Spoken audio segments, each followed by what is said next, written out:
Hello friends, आप सभी का अपने एचडीएस ट्यूटोरियल पर स्वागत है। तो आज हम लोग जेकबोर्ड क्लास 9 का प्री हाफ ईयरली एग्जामिनेशन 2022-23 का क्वेश्चन देखने वाले हैं हिंदी का।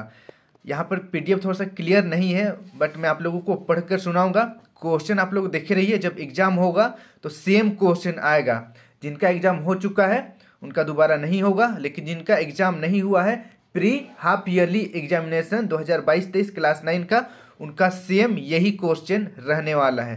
तो वीडियो को पूरा देखिएगा। कहीं पर दिक्कत होता है तो आप नीचे कमेंट कर दीजिएगा, मैं आप लोगों का जो भी डाउट रहेगा उससे सोल्व कर दूंगा।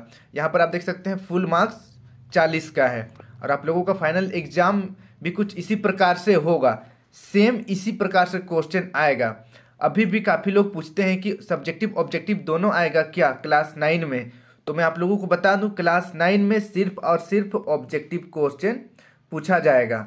ओके, सिर्फ ऑब्जेक्टिव क्वेश्चन पूछा जाएगा, एमसीक्यू क्वेश्चन पूछा जाएगा। तो यहाँ पर देखिए हिंदी ए का खंड क, यहाँ पर एक पैसेज है, इसको पढ़ना है और नीचे कुछ क्वेश्चन है, उसका आंसर देना है। पैसेज मैं आप लोगों को पढ़कर सुना रहा हूँ क्योंकि जो पीडीएफ है क्लियर नहीं है, इसीलिए। देखिए, दुनिया में धन ही सब कुछ नहीं है, धन की पूजा सदैव नहीं होती।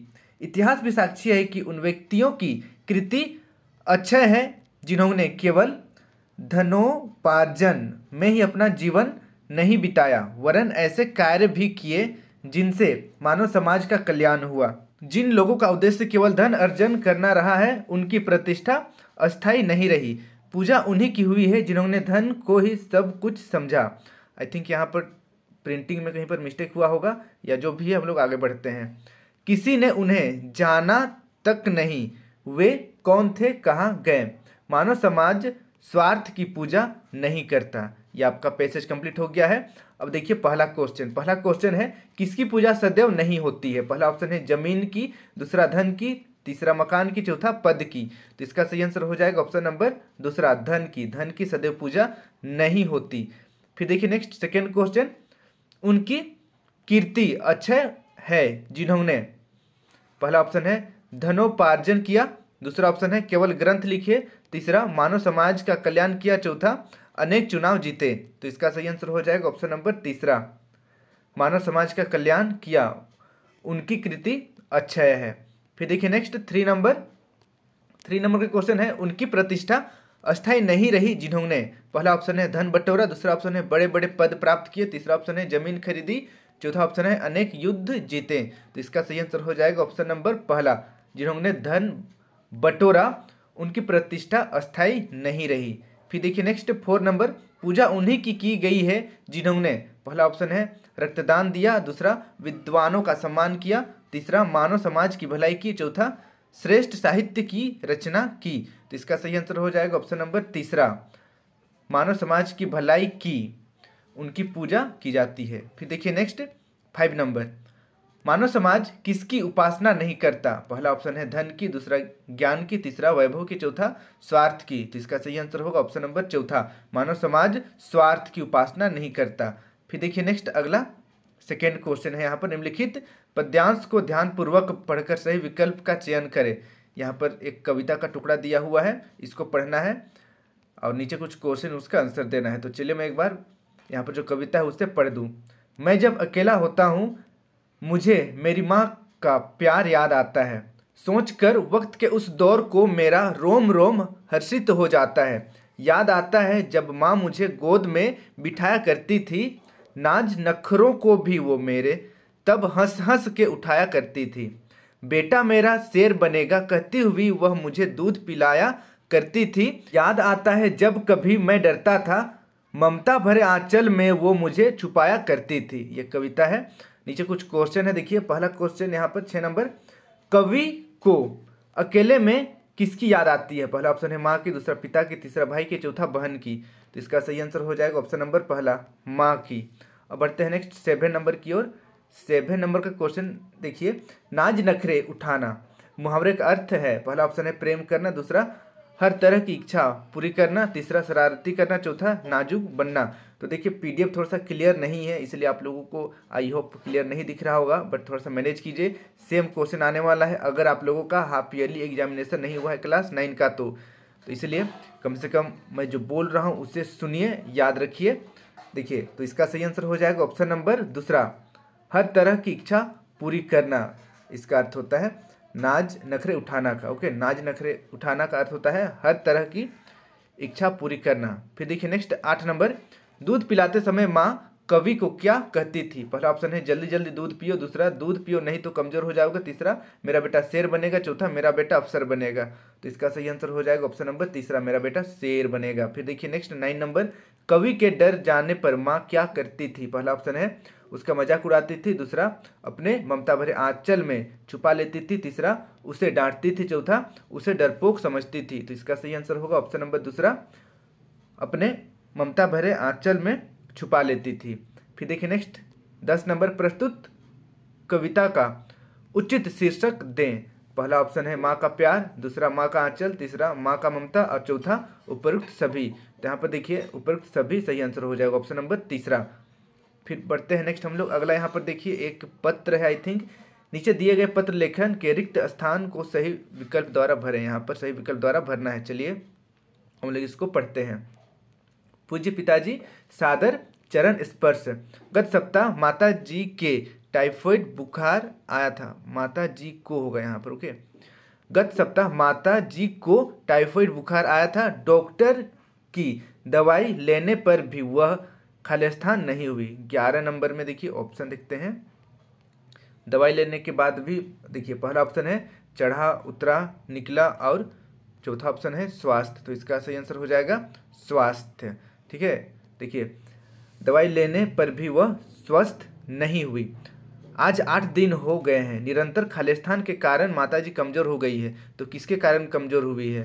तो 12 नंबर का सही आंसर हो जाएगा ऑप्शन नंबर तीसरा, बुखार। बुखार होने के कारण वह कमज़ोर हो गई है।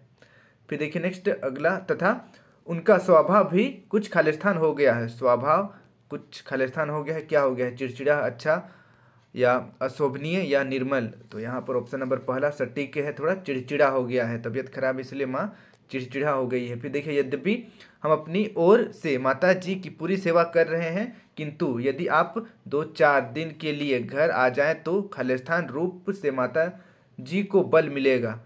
तो माता जी को किस रूप में बल मिलेगा? 14 नंबर का पहला ऑप्शन है आर्थिक, दूसरा नैतिक, तीसरा भौतिक, चौथा मानसिक। तो इसका सही आंसर हो जाएगा ऑप्शन नंबर चौथा, मानसिक रूप से माता जी को सहयोग मिलेगा।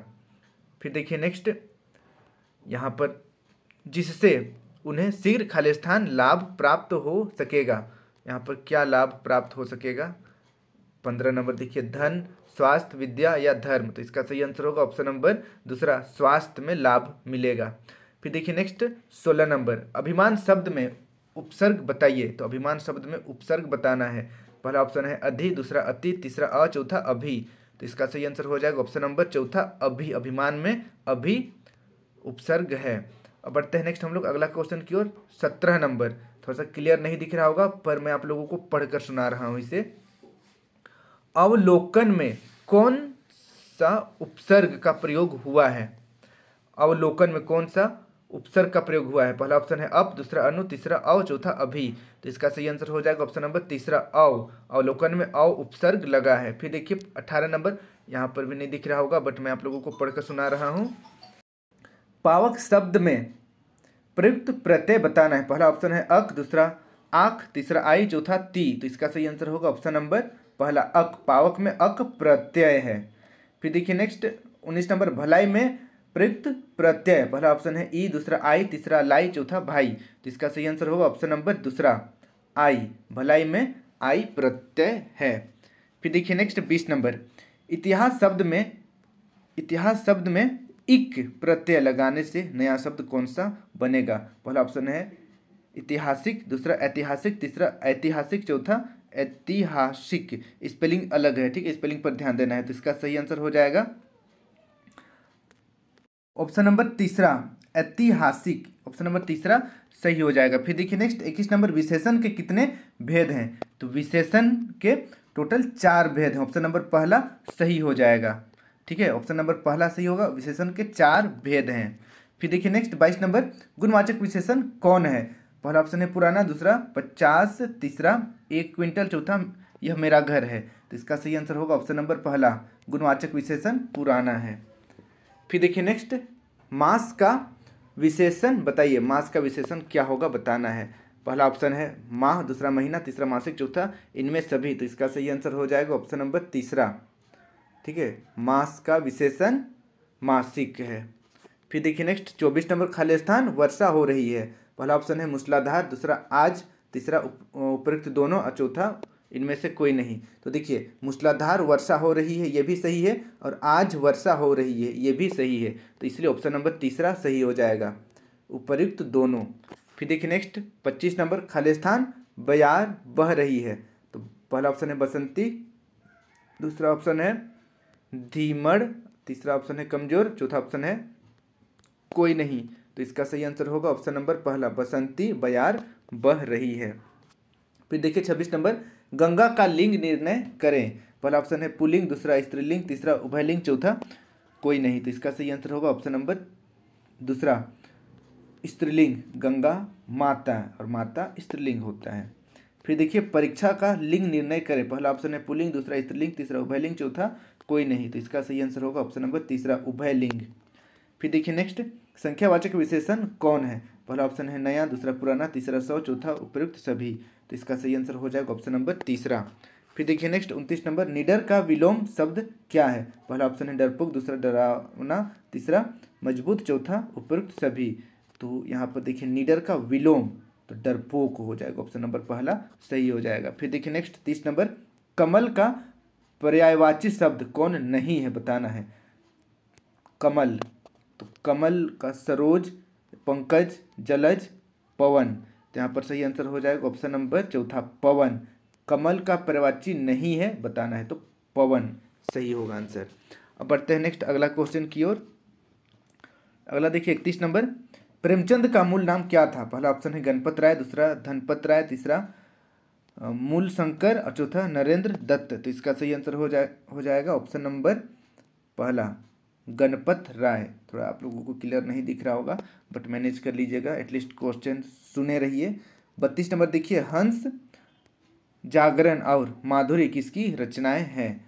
तो इसका सही आंसर हो जाएगा ऑप्शन नंबर तीसरा, प्रेमचंद। प्रेमचंद की रचनाएं हैं हंस, जागरण और माधुरी। फिर देखिए नेक्स्ट 33 नंबर, जानवरों में बुद्धिहीन किसे समझा जाता है। पहला ऑप्शन है बैल, दूसरा गधा, तीसरा कुत्ता, चौथा बिल्ली। तो इसका सही आंसर हो जाएगा ऑप्शन नंबर दूसरा, गधा को जानवरों में बुद्धिहीन समझा जाता है। फिर देखिए नेक्स्ट 34 नंबर, हीरा मोती के मालिक कौन थे। पहला ऑप्शन है गया, दूसरा झूरी, तीसरा प्रेमचंद, चौथा कोई नहीं। तो इसका सही आंसर हो जाएगा ऑप्शन नंबर दूसरा, झूरी। फिर देखिए नेक्स्ट 35 नंबर, ल्हासा की ओर कहानी के लेखक कौन है। पहला ऑप्शन है प्रेमचंद, दूसरा राहुल सांकृत्यानन, तीसरा ऑप्शन है निराला, चौथा दिनकर। तो इसका सही आंसर हो जाएगा ऑप्शन नंबर दूसरा, राहुल सांकृत्यानन। फिर देखिए नेक्स्ट 36 नंबर, ल्हासा कहाँ स्थित है। पहला ऑप्शन है भारत, दूसरा तिब्बत, तीसरा बांग्लादेश, चौथा श्रीलंका। तो इसका सही आंसर हो जाएगा ऑप्शन नंबर दूसरा, तिब्बत। फिर देखिए नेक्स्ट 37 नंबर, साखियाँ किसकी रचना है। पहला ऑप्शन है कबीर, दूसरा रसखान, तीसरा तुलसी, चौथा मीरा। ठीक है, चौथा ऑप्शन है मीरा। तो इसका सही आंसर हो जाएगा ऑप्शन नंबर पहला, साखियाँ कबीर की रचना है। फिर देखिए नेक्स्ट 38 नंबर, ललद्य किस भाषा की लोकप्रिय कवित्री है। पहला ऑप्शन है हिंदी, दूसरा नागपुरी, तीसरा कश्मीरी, चौथा राजस्थानी। तो इसका सही आंसर होगा ऑप्शन नंबर पहला, हिंदी। फिर देखिए 39 नंबर, इस जल प्रलय में लेखक दृश्य और अनुभवों को कैद करके रखना चाहता है। इस जल प्रलय में लेखक दृश्य और अनुभवों को कैद करके रखना चाहता है। देखिए कौन सा दृश्य को कैद करके रखना चाहता है। पहला ऑप्शन है नदी का पानी, दूसरा बाढ़ का दृश्य, तीसरा पर्वत का दृश्य, चौथा शहर की सड़कें। तो इसका सही आंसर होगा ऑप्शन नंबर दूसरा, बाढ़ का दृश्य। फिर देखिए नेक्स्ट 41 नंबर, मेरे संग की औरतें नामक कहानी के लेखक कौन है। पहला ऑप्शन है मृदुला गर्ग, दूसरा ऑप्शन है फणीश्वर नाथ रेणु, तीसरा ऑप्शन है अमृता कौर, चौथा ऑप्शन है शमशेर बहादुर सिंह। तो इसका सही आंसर हो जाएगा ऑप्शन नंबर पहला, मृदुला गर्ग। तो इस तरीके से आज हम लोग जेक बोर्ड क्लास 9 का हाफ ईयरली एग्जामिनेशन 2022-2023 का हम लोग हिंदी का यहाँ पर क्वेश्चन आंसर कर लिए। अगर आप लोगों का एग्जाम नहीं हुआ है तो पूरा क्वेश्चन याद कर लीजिएगा, सेम यही क्वेश्चन आने वाला है, एक भी बाहर से क्वेश्चन नहीं रहेगा। हाफ ईयरली एग्जामिनेशन का बात कर रहा हूँ मैं। और वीडियो अच्छी लगी तो वीडियो को लाइक करके चैनल को सब्सक्राइब जरूर कर लीजिएगा और बेल आइकन ऑल पर क्लिक कीजिएगा, ताकि इस तरीके का वीडियो मैं जब भी अपलोड करूं आप तक नोटिफिकेशन पहुंच जाए। और इस वीडियो को अपने सभी दोस्तों के साथ जरूर शेयर कीजिएगा, ताकि उनको भी इस वीडियो का लाभ हो सकेगा। Thank you for watching video. Have a good day.